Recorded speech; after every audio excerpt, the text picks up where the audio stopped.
Buenos días, bienvenidos al Almuerzo con Líderes. Un mes después del plebiscito hemos invitado a Rodrigo Primi, columnista del periódico El Espectador, profesor de la Universidad de los Andes, De la Nacional. de la Nacional, perdón. Sí. No tengo nada contra los Andes, pero es mi alma mater la Nacional. Muchas gracias, Rodrigo, por acompañarnos.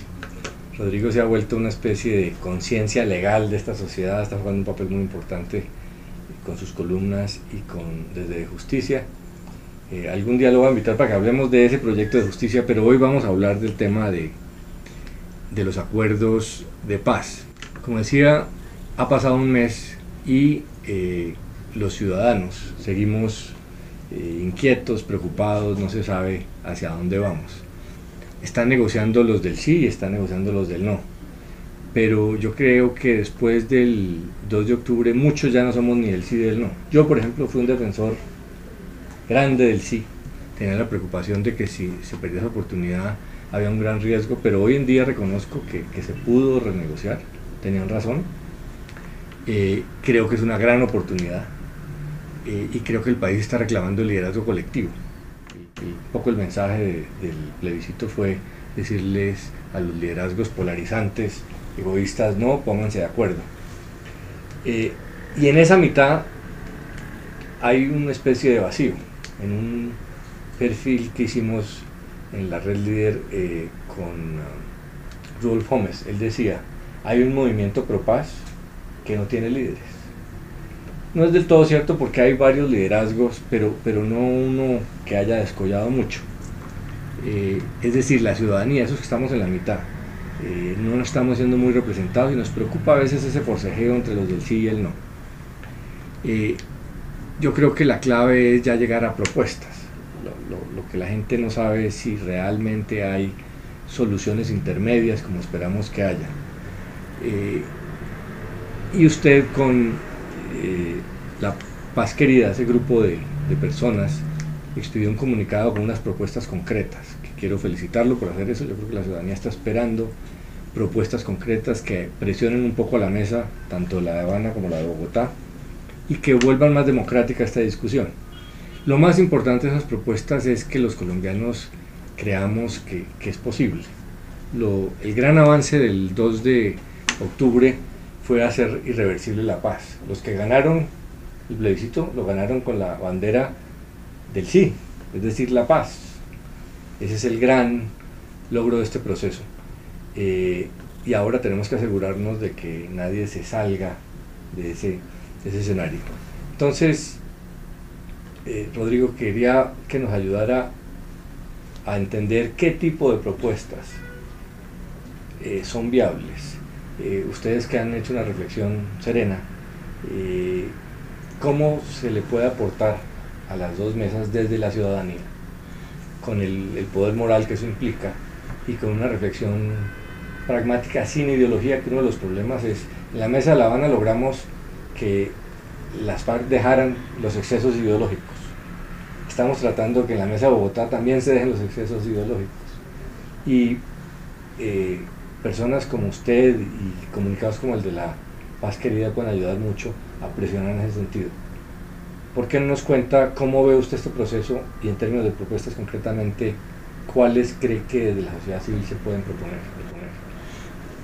Primero, muchas gracias por la invitación, Álvaro.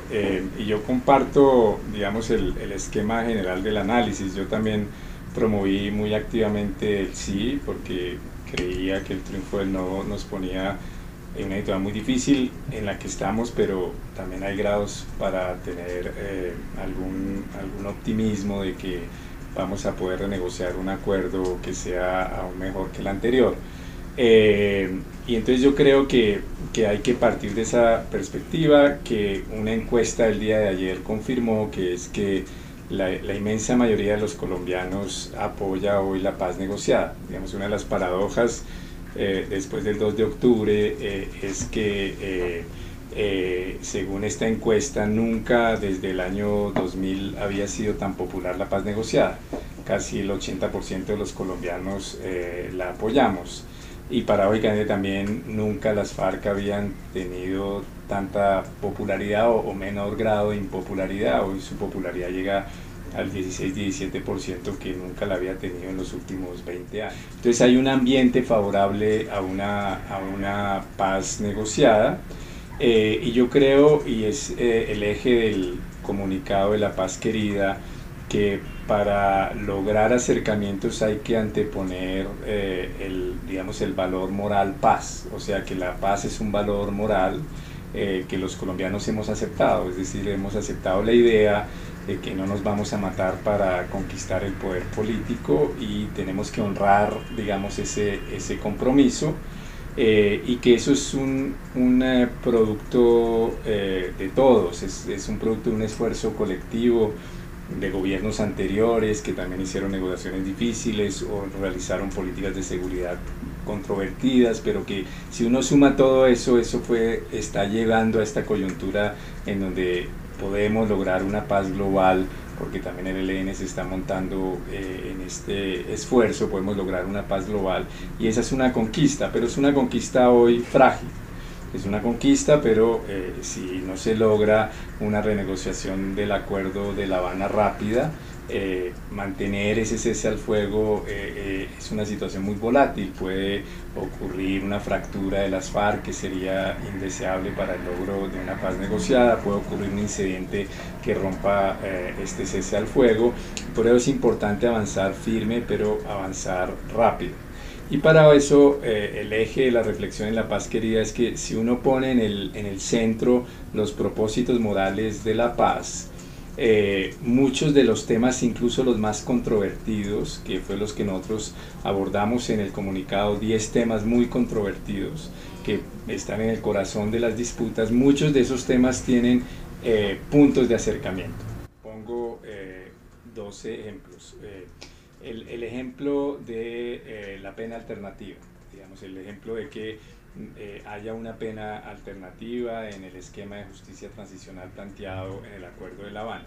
Entonces nosotros decimos, bueno, pero ¿qué es lo que se busca con esa pena alternativa? Yo creo que lo que se busca, el propósito moral, es lograr que la paz negociada sea posible, y la paz no es posible con las penas ordinarias del Código Penal, pero lograr que sea una paz sin impunidad, es decir, que quienes cometieron crímenes atroces rindan cuentas.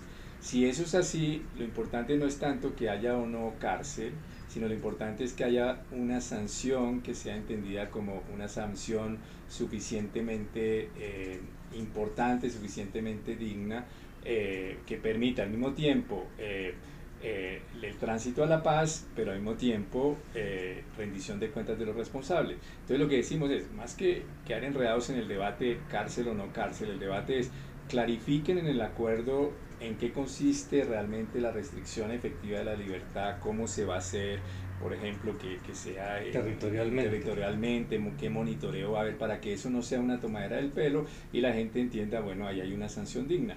Entonces creemos que...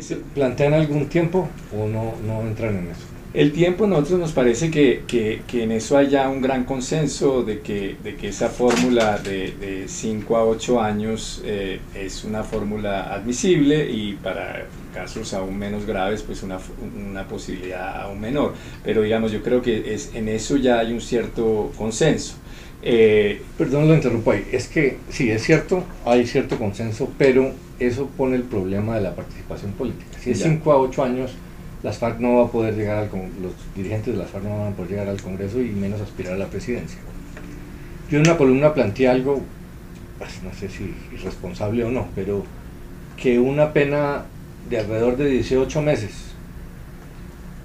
podría solucionar el problema, porque una cosa es que se pague cárcel, la otra es cuánto tiempo. ¿Cuál es la diferencia entre 3 años, 4, 5 y 1 y medio? Al final, realmente lo que busca el acuerdo no es castigar, sino terminar un conflicto y generar una repetición. Si esa pena lo logra... Y que haya un reconocimiento de responsabilidad. Y que haya un reconocimiento de responsabilidad. Si el problema de la pena es que entorpezca la participación política, que es la esencia del intercambio con las FARC, ¿a usted le parece que el número de meses es importante? Tiene cierta importancia, porque es importante que la gente vea, digamos, decir si se hacen concesiones en nombre de la paz, pero la pena debe ser suficientemente robusta. Ahora, ese es un juicio que no es matemático, y entonces alguno puede decir, no, yo prefiero que tengan una pena más restrictiva de la libertad, pero más corta, que una pena más larga y más flexible. Digamos, sobre eso puede haber muchos entendimientos.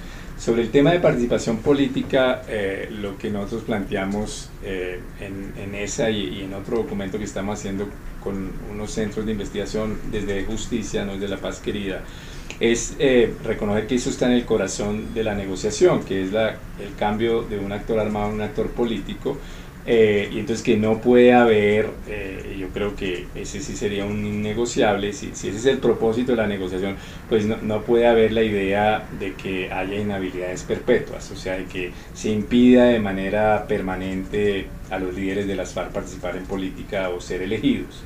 Eso no puede ser la fórmula, pero si el propósito es transformarla, pero reconocer que a ciertos sectores de la sociedad colombiana una elegibilidad política inmediata les parece inaceptable, dicen sí, aceptamos el tránsito, pero no de esa manera. Entonces uno puede pensar en elegibilidad, digamos, en una gradualidad, es decir, que haya una gradualidad en después de tanto tiempo de la pena pueden ir adquiriendo derechos. Exacto, y pueden tener ciertos derechos políticos inmediatos que creo que nadie ha cuestionado.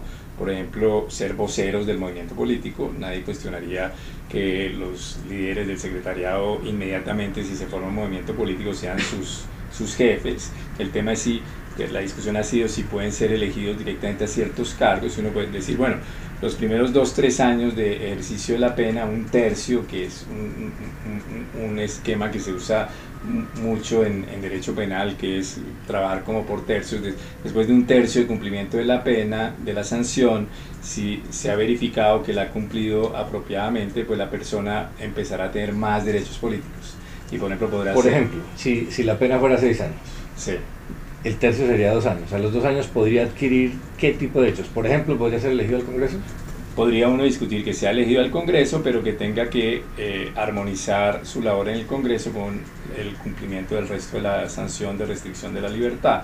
Ahí puede haber complejidades, pero de eso se pueden diseñar formas. Salir del Congreso a casa por cárcel, ¿no? Exacto, a un sitio de restricción donde además cumple las famosas sanciones restauradoras. Entonces uno puede decir, mire, eso puede tener una gradualidad. ¿El propósito cuál es? Entonces es como anteponer el propósito moral. ¿El propósito cuál es? Y a partir de ese propósito pensemos los diseños. Otro ejemplo puede ser un debate que también fue muy fuerte, que es el debate de lo que llamaban llevar todo el acuerdo al bloque de constitucionalidad, que a algunos les pareció que eso era excesivo, que eso, digamos, desarticulaba la Constitución, que una Constitución que tiene 300, no llega a 300 artículos, tendría 300 páginas suplementarias porque se incorpora el acuerdo a la Constitución. Entonces uno también dice, bueno, pero ¿cuál es el propósito de esto? El propósito es darle seguridad jurídica a las FARC, porque ellos se desmovilizan, entregan sus armas, dejan de tener poder bélico, entonces tienen que tener una garantía que les van a cumplir. La principal garantía yo creo que es política, que el acuerdo tenga legitimidad, pero en Colombia también se necesitan garantías jurídicas.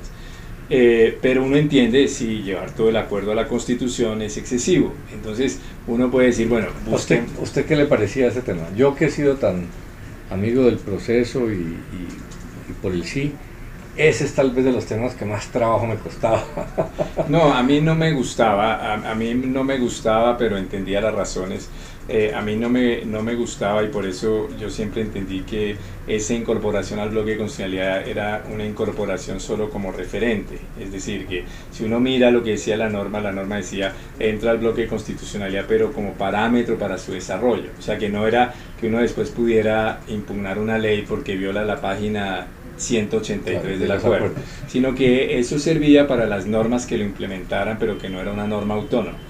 Si uno le entiende así, uno puede decir, yo puedo dar las mismas garantías sin decir que entro al bloque de constitucionalidad, es decir, que el acuerdo obviamente tendrá como un valor interpretativo para las normas que lo desarrollan, pero que no entra al bloque de constitucionalidad, no entra a la Constitución. ¿Decirlo simplemente en el acuerdo? ¿Usted cree que eso tendría suficiente fuerza jurídica? Se puede decir en una norma transitoria, es decir, que se diga como consecuencia del acuerdo, expedida por el Congreso, una norma transitoria expedida por el Congreso que diga el acuerdo tendrá este valor interpretativo. Y la principal garantía para las FARC y la principal garantía del cumplimiento del acuerdo es la legitimidad política del acuerdo. Y que las FARC cumplan, que las FARC para cumplan. Que la sociedad quiera cumplir. Exactamente. De regreso. Fíjense que con el M-19, que digamos las garantías jurídicas eran débiles, pues la sociedad colombiana, como el acuerdo adquirió una gran legitimidad política, la sociedad colombiana ha cumplido cuando ha habido intentos de revertir la amnistía que se les concedió. Entonces yo sí creo que siempre, por eso el tema de la refrendación es tan importante, que la legitimidad política de lo pactado es esencial. Entonces el eje de esa reflexión de la paz querida es tengamos en cuenta los propósitos morales, y a partir de los propósitos morales sabemos que queremos llegar ahí, podemos ser flexibles en las fórmulas para alcanzarlo. Sí, ese tema es muy importante porque se habla de avances en la mesa de Bogotá, pero el Centro Democrático ha insistido, le vi hace 2 días a Oscar Iván Zuluaga, el tema de la no elegibilidad política de los cabecillas incursos en delitos de lesa humanidad. Marta Lucía Ramírez, por ejemplo, que ha hecho propuestas positivas como la de las granjas, ¿cómo la llama? Granjas agrícolas. Colonias agrícolas. Colonias agrícolas. Sostiene que está en la Constitución la prohibición y que no se debe modificar, que solamente se le debe dar participación a nivel de consejos, asambleas, a nivel local. Entonces ahí sigue habiendo una diferencia muy grande, por eso es tan importante el aporte de terceros como ustedes, que abran como espacios. Sí, yo creo que para mí la evolución está en algo de gradualidad, digamos, una idea de gradualidad. Me parece que si el secretariado, obviamente cuyos miembros, muchos de ellos terminarán probablemente condenados por crímenes de lesa humanidad, porque eran los comandantes y hubo políticas, por ejemplo en materia de secuestro, que eran sistemáticas, y entonces es difícil que eso no sea un crimen de lesa humanidad, y entonces deberían responder. Si a ellos se les impide de manera perpetua participar en política, pues uno está decapitando el movimiento, y obviamente uno no puede aspirar a que ese movimiento se convierta en una fuerza política si uno lo decapita políticamente. Entonces esa sería la fórmula, gradualidad, empezar donde están, digamos, los más ortodoxos del no, permitiendo la adquisición de derechos políticos en la medida del cumplimiento de penas. Exactamente, yo creo que esa sería una fórmula que ojalá las FARC la admita, y que yo creo que para la sociedad colombiana debería ser admisible, porque digamos tiene como ese sentido de decir, bueno, esperen un momentico, denos garantías serias de cumplimiento, garantías serias de que ustedes están entrando a la legalidad y a la lucha democrática, y cuando den esas garantías, digamos, se permite su participación. Lo cómico es que, digamos, algunos de aquellos que se oponen radicalmente a la elegibilidad política son enormes admiradores de Nelson Mandela, y Nelson Mandela cometió actos de terrorismo, cumplió su pena y nadie cuestionó que fuera presidente de Sudáfrica, sino al contrario, se considera una gran cosa esa transición. Entonces uno dice, bueno, ¿por qué si eso era admisible en el caso de Sudáfrica, donde pusieron bombas en sitios digamos donde había gente, y eso también fue admisible en Irlanda del Norte, en donde también sabemos que uno de los primeros ministros de Irlanda del Norte probablemente era el jefe del IRA, del Sinn Féin, porque en Colombia eso no va a ser admisible. Yo creo que es el núcleo de una negociación política. De acuerdo, me parece muy interesante, es introducir el concepto de gradualidad. Eso sí, pero hay que ceder. Creo que es un aporte interesante. ¿En qué otros aspectos claves están haciendo aportes en el comunicado? Digamos, ahí también trabajamos otros temas, trabajamos el tema del bloque de constitucionalidad, del cual ya hablé, el tema de elegibilidad, el tema de la pena, también trabajamos ahí el tema de economías ilícitas y narcotráfico, y entonces ahí lo que decimos es, mire, ahí lo importante es garantizar que las FARC salgan del negocio del narcotráfico, contribuyan a la desarticulación del narcotráfico, que los bienes, como ya las FARC lo dijo, infortunadamente de manera muy tardía, que iban a entregar la economía de guerra para reparar a las víctimas, que todo eso se haga, pero sin negar el carácter político de las FARC. Es decir, creo que el eje de la negociación es reconocer que las FARC es un actor político. y que entonces se negocia con un actor político que se involucró en crímenes de lesa humanidad por los cuales debe responder judicialmente, pero también crímenes económicos como el narcotráfico. Y yo creo que es importante decir, si ustedes contribuyen en eso, pues no hay necesidad de condenarlos por un narcotráfico, porque para ellos esa es una cuestión de honor, que es decir, ellos son guerrilleros, no son narcotraficantes. Pero que ellos contribuyan efectivamente a la desarticulación y control de ese negocio ilícito. El otro tema es el de la jurisdicción de justicia transicional, donde hay tanta controversia. Sí. Llama la atención que algunos que critican tanto la justicia ordinaria para los propios les parece magnífica para las FARC, pero pues es un hecho que hay ahí. ¿Usted qué opina de qué tanto margen hay de modificación, sobre todo en el tema de verdad y en el tema de compatibilizar una justicia, un aparato transitorio con la justicia ordinaria? Nosotros lo que decimos ahí es precisamente cuál es el propósito de que haya una jurisdicción especial de paz.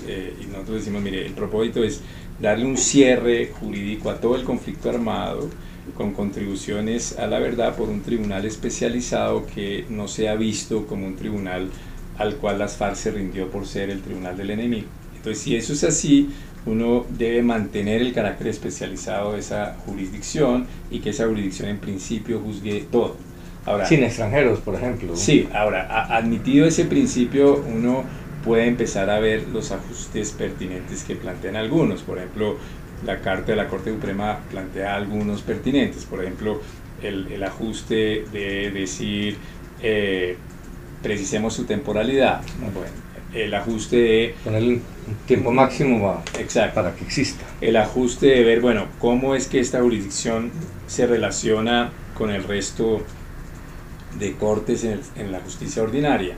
Entonces eso uno puede tratar de buscar fórmulas que preserven, digamos, la autonomía de la jurisdicción, pero sin que sea una rueda totalmente suelta. Pero, por ejemplo, ¿cómo preservar la autoridad de la Corte Suprema de Justicia como corte de cierre? Compatibilizándolo con un tribunal. Yo creo que distinto. Hay que admitir que se generan dos cortes de cierre. Eso sí hay que admitirlo, es decir, que la Corte Suprema sigue siendo tribunal de cierre en lo que no tenga que ver con el conflicto armado, y que ahí se crea otro tribunal de cierre. Y que haya varios tribunales de cierre, eso no debe ser visto ni como un desorden judicial, si hay que pensar cómo se articulan, ni tampoco como un elemento que afecte la dignidad de una de las cortes. Un ejemplo es que en Colombia hemos tenido desde siempre dos tribunales de cierre, el Consejo de Estado y la Corte Suprema de Justicia, y eso, digamos, a veces plantea algunos problemas, algunos conflictos de competencia, pero eso ha sido visto como una especialización funcional positiva. Entonces, el Consejo de Estado mira todo lo que es el derecho administrativo, la relación del gobierno con los ciudadanos, y la Corte Suprema mira toda la relación de los ciudadanos entre sí, todo el derecho penal.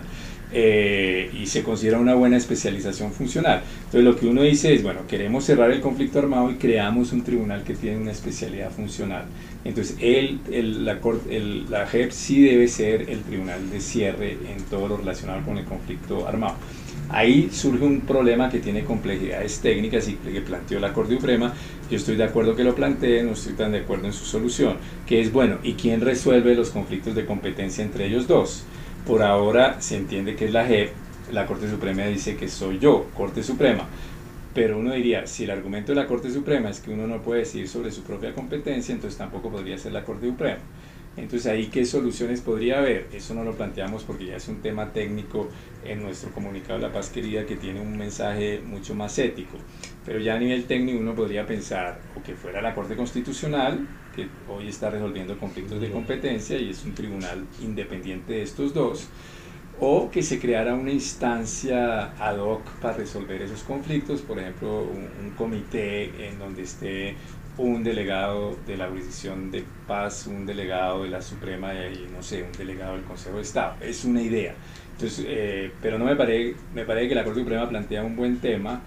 No estoy tan de acuerdo con su solución técnica, pero la carta de la Corte Suprema me parece que es una carta que va en la buena dirección, de decir, reconocemos la necesidad de una jurisdicción especializada, pero veamos cómo se articula eso con las competencias de los órganos ya existentes. Creo que esa es la forma de plantear la discusión. Hay un tema que pasa un poco desapercibido en la opinión pública, que es que la verdad es el eje central de todo el sistema de justicia. Realmente no hay impunidades porque los beneficios son por cuenta de entregar verdad, y los beneficios para la sociedad, para la justicia sin duda, y para la sociedad en general de la verdad son muy grandes. Hay preocupación en algunos sectores que se trate de restringir un poco la verdad, o se pida solamente verdad de un lado y no de todos. ¿Cómo ve usted ese tema? Sí, yo aunque ha cambiado, digamos, yo nunca estuve de acuerdo con la propuesta del Centro Democrático de lo que ellos llamaron alguna vez un tribunal para lo que llama el expresidente Uribe alivio judicial sin impunidad, porque ahí no había ningún condicionamiento de los beneficios a reconocimiento de responsabilidad y reconocimiento y contribución a la verdad. Y yo creo que los beneficios que se dan en la JEP, que a veces son beneficios muy generosos, porque implicaría que una persona que podía ser responsable de un crimen atroz como un secuestro seguido de homicidio, que tendría en el régimen ordinario 60 años, puede tener 5 años de restricción efectiva de la libertad. Los beneficios se justifican en dos cosas: cerrar el conflicto armado, que eso le da un beneficio global a toda la sociedad y evita nuevas atrocidades, pero de otro lado un beneficio más, digamos una condición más subjetiva, que es que la persona reconoce la responsabilidad y contribuye a la verdad.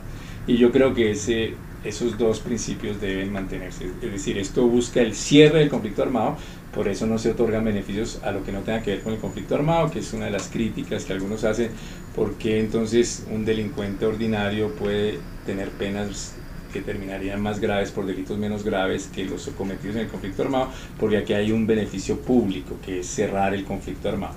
Y segundo, un mérito subjetivo. Bueno, usted reconoció responsabilidad y usted contribuyó a la verdad. Quien no realice eso, pues tiene que tener penas más severas, y por eso en la jurisdicción especial se dice que no tenga las contribuciones tendrá, y es derrotado en juicio, pues tendrá penas de hasta 20 años de prisión. Muy interesantes estas propuestas. Yo creo que van a contribuir mucho a meterle pueblo a la discusión y a darle luces también a la mesa. Ustedes como Paz Querida, o usted personalmente, o de Justicia, ¿estarían dispuestos o les parece interesante, valioso participar en una mesa, ya sea permanente o siquiera hacer una visita a La Habana, hablarle directamente a las FARC, ayudar a mover a los dos lados, o quisieran mantenerse por fuera? No, nosotros participaríamos en esas discusiones, como tú dijiste, nosotros promovimos activamente el sí, pero creo que ninguno creyó que el acuerdo, siempre dijimos, es un acuerdo robusto, un acuerdo bueno, un acuerdo difícilmente mejorable, pero ya que estamos en esta, obviamente el acuerdo tiene problemas y que hay que mejorar. Por ejemplo, un problema que no sale, y yo estoy dispuesto, y creo que todos estamos dispuestos a participar en esas discusiones.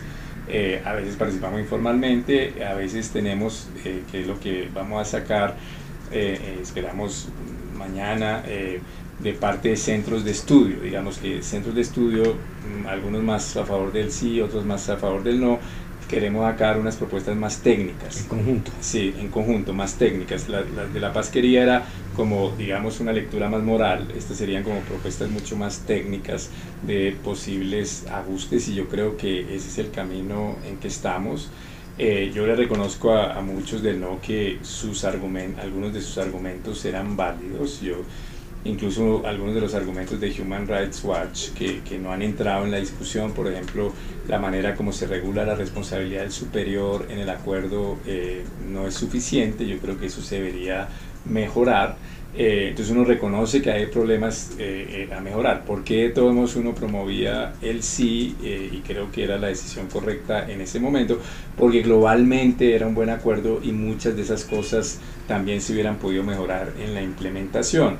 Ahora las podemos mejorar ya en el acuerdo, y es el momento de intentar construir esos consensos. Esta pregunta, pues yo creo que es más individual, porque pues comprometer la opinión de tantas personas no es fácil, pero obviamente es prematuro, no sabemos, y lo correcto es esperar y contribuir a que haya un acuerdo amplio. No hay duda que todos los colombianos queremos que que sea amplio, porque entre más amplio sea, más sólido va a ser.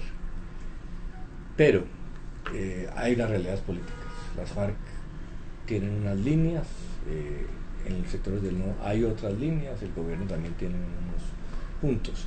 Existe la posibilidad indiscutible de que no se logre un acuerdo amplio, se logre un acuerdo parcial de sectores.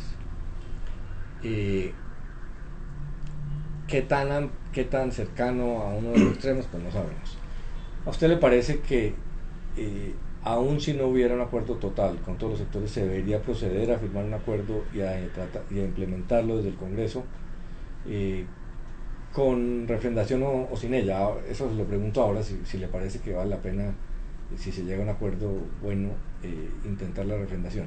Pero le parece que se puede firmar un acuerdo sin todos los sectores políticos, que tienen la legitimidad, tiene la capacidad de mantenerse en el tiempo, y que la paz lo amerita? ¿O le parece que intentar un acuerdo parcial sería una paz artificial muy débil? Yo creo que ningún actor tiene poder de veto, salvo las FARC y el gobierno, pero ningún actor tiene poder de veto, y el presidente mantiene... Y ninguno debe tener poder de veto. Ninguno debe tener poder de veto. Pero lo que sí creo es que debe haber, de parte del gobierno e incluso de las FARC, un esfuerzo realmente genuino de hacer un acuerdo que enfrente las principales objeciones del no, sin alterar la esencia y estructura del acuerdo. Esa ha sido como la fórmula que yo he propuesto. Reformas serias, pero que no afecten la estructura y esencia del acuerdo, porque el acuerdo de todos modos recibió el respaldo de la mitad de los votantes, y que logre el máximo consenso posible, y un esfuerzo genuino de eso. Yo creo que uno puede tener cierto escepticismo, pero no creo que haya ninguna razón absoluta para que todos los actores no se monten en este acuerdo. ¿Qué tan optimista está en este momento? Hoy, pero eso cambia, ¿no? Eso cambia según los días. Hoy estoy bastante optimista, bueno, porque creo que el gobierno cambió un poco su actitud de decir, hasta hoy se reciben, como la semana pasada, hasta hoy jueves se reciben propuestas y me voy para La Habana con ellas, a una actitud más flexible de realmente tratar de incorporar a los voceros más importantes del sí y del no. Y las FARC ha mostrado en este periodo una gran prudencia y una gran razonabilidad. Eso explica que de pronto que haya subido en su aceptación popular. Entonces, si uno ve a un gobierno que está ejerciendo el arbitraje, como decir, yo soy el que tengo que negociar con las FARC y oír a los del no, unas FARC que aparecen más flexibles y dispuestas a aceptar ajustes, y unos voceros del no que dicen, estamos acercándonos, pues digamos hay razones para... ¿Usted ve flexibilidad en el no? En distintos sectores sí. Digamos, ha habido, uno debería ver momentos distintos, digamos. Creo que en los primeros 2-3 días hubo gran flexibilidad, porque creo que como nadie esperaba el triunfo del no, entonces, como dijo algún colega, el gobierno no tenía plan B, pero los del no tenían plan A. Entonces nadie sabía muy bien qué hacer y todo el mundo mostró flexibilidad. Luego hubo un segundo momento en donde hubo un endurecimiento de las distintas posiciones, y ahí eso me generó un gran escepticismo. Unas propuestas del Centro Democrático que algunas días creo que son inaceptables, por ejemplo esto de tratar de incorporar en el acuerdo, revertir la ley de restitución de tierras, que es un tema que no estuvo en los debates. Entonces eso generó, digamos, como eso no va a ser posible, y un gobierno que parecía decir, bueno, no se pudo con el Centro Democrático, vamos a ir muy rápido y a implementarlo muy rápido. Y luego creo que esta semana, el fin de la anterior semana y esta semana ha sido como una semana de mayor reposo. Esperamos que pueda lograrse un acuerdo con amplio sustento social y político. Muy bien, Rodrigo, muy interesante. Yo creo que el título de la obra es Un mes después surge la ciudadanía, aparece un tercero, le sale una tercera pata a la mesa, que yo creo que es una muy buena noticia. Primero porque las partes se demoraron, crearon un espacio, y segundo porque en general yo creo que el país quería eso. Usted tiene la mesura para jugar un papel muy importante en eso, o sea que lo felicito por hacerlo. Eso se llama liderazgo en los momentos críticos, por eso lo invitamos, y ojalá pues podamos hacer un próximo almuerzo con líderes donde hablemos de que algunas de esas propuestas fueron recibidas. Muchas gracias por acompañarnos, Rodrigo. Muchas gracias, Álvaro.